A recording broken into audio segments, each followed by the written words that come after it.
Hello bachcho, let's read the question. The melting point of AlF3 is 104 degrees Celsius and that of SiF4 is negative of 77 degrees Celsius. It sublimates because option A, there is a very large difference in the ionic character of the AlF and SiF bond. Option B, in AlF3, Al plus 3 interact very strongly with the neighboring F negative ion to give a three-dimensional structure. But in SiF4, no such interaction is possible. Option C. The silicon ion in the tetrahedral SiF4 molecule is not shielded effectively from the fluoride ion, whereas in AlF3, the Al plus 3 ion is shielded on all sides. And option D. The attractive forces between the silicon molecule and silicon molecules are stronger, whereas those between the AlF4 molecules are weak. So question में हमसे क्या बोला है कि जो AlF4 molecule है इसका melting point 104 degree Celsius है, वेयर एज जो हमारा SiO4 है इसका जो मेल्टिंग पॉइंट है वो है -77 डिग्री सेल्सियस. हमें बताना है कि इसका रीजन क्या है.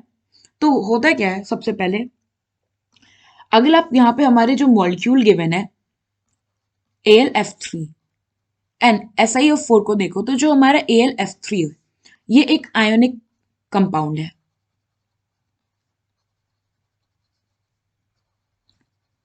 आयनिक कंपाउंड का मतलब कि इसमें इलेक्ट्रोस्टैटिक फोर्स प्रेजेंट होगा.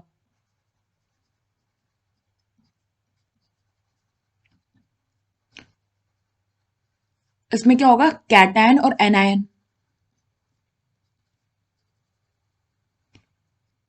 And in case of SiF3 होता है ये हमारा कोवेलेंट कंपाउंड है.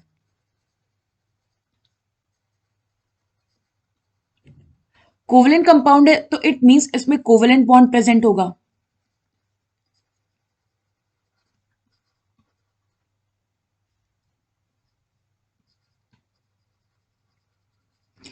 एंड इसमें अगर आप देखो तो इसमें बॉन्ड फॉर्मेशन कैसा होगा कि ईच एटम क्या करेगा, जो बॉन्ड फॉर्म है वो अपना एक इलेक्ट्रॉन को क्या करेगा, कंट्रीब्यूट करेगा for the bond formation. So each atom contributes one electron for bond formation.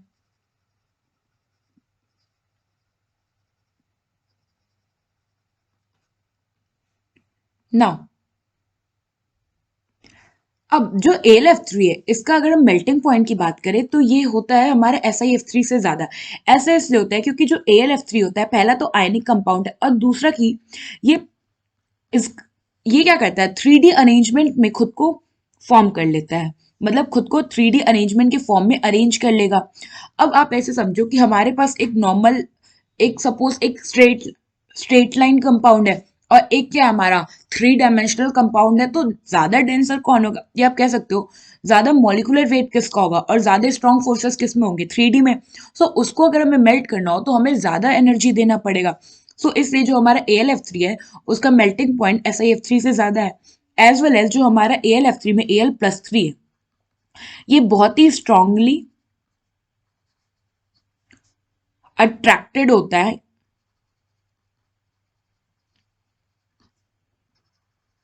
With fluoride ion. ना अब हम एक एक ऑप्शन करके अपने सारे देखते हैं कि कौन सा हमारा स्टेटमेंट करेक्ट है. फर्स्ट ऑप्शन क्या कह रहा है कि जो हमारा मतलब AlF है और SiF बॉन्ड इनमें क्या है, बहुत ही ज्यादा लार्ज डिफरेंस होता है आयनिक कैरेक्टर का. सो SiF हमारा क्या है, एक कोवेलेंट बॉन्ड है. तो आयनिक कैरेक्टर का डिफरेंस तो यहाँ पे नहीं कोई रीजन है कि मेल्टिंग पॉइंट AlF3 का क्यों ज्यादा है. तो ये हमारा इनकरेक्ट ऑप्शन है.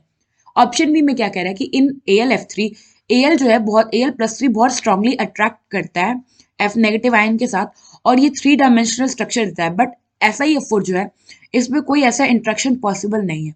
सो ये हमारा क्या स्टेटमेंट करेक्ट है कि AlF3 जो है ये 3D अरेंजमेंट होता है, वेयर एज जो SiF4 है ये टेट्राहेड्रल मॉलिक्यूल है. Tetrahedral molecule. नाउ थर्ड क्या कह रहा है कि जो सिलिकॉन आयन है टेट्राहेड्रल SiF4 मॉलिक्यूल में वो इफेक्टिवली शील्डेड नहीं होता है फ्लोराइड आयन से, वेयर एज AlF3 में जो Al+3 आयन होते हैं वो शील्डेड होते हैं ऑल दी साइड्स। सो इसमें क्या है कि जो सिलिकॉन है वो उसके अराउंड जो फ्लोरीन होता है उसको अच्छे से नहीं शील्ड करता है, वेयर जो एल्यूमिनियम AlF3 है इसमें एल्यूमिनियम के अराउंड जो फ्लोरीन होते हैं उसको बहुत अच्छे से शील्ड करते हैं। सो ये हमारा इनकरेक्ट ऑप्शन है। This is not the reason कि मेल्टिंग पॉइंट AlF3 का क्यों ज्यादा है। एंड फोर्थ में कह रहा है कि जो अट्रैक्शन फोर्स है SiO4 मॉलिक्यूल का वो स्ट्रॉन्गर है और AlF3 में वीक है, तो ये इनकरेक्ट है। इन जनरल हमारा जो आयोनिक या आप कह लो इलेक्ट्रोस्टैटिक फोर्स होता है ये कोवलेंट जो फोर्सेस होते हैं, कोवलेंट बॉन्ड स्ट्रेंथ जो होता है उससे ज्यादा होता है। सो फाइनली हमारा क्या करेक्ट ऑप्शन है, जो कि हमारे जो स्टेटमेंट है कि AlF3 का मेल्टिंग पॉइंट SiF4 से ज्यादा है उसको कंप्लीटली क्या कर रहा है, प्रूफ कर रहा है। तो यहाँ पे ऑप्शन बी जो है हमारा वो करेक्ट ऑप्शन है। आई होप आपको एक क्वेश्चन समझ में आया होगा। Thank you.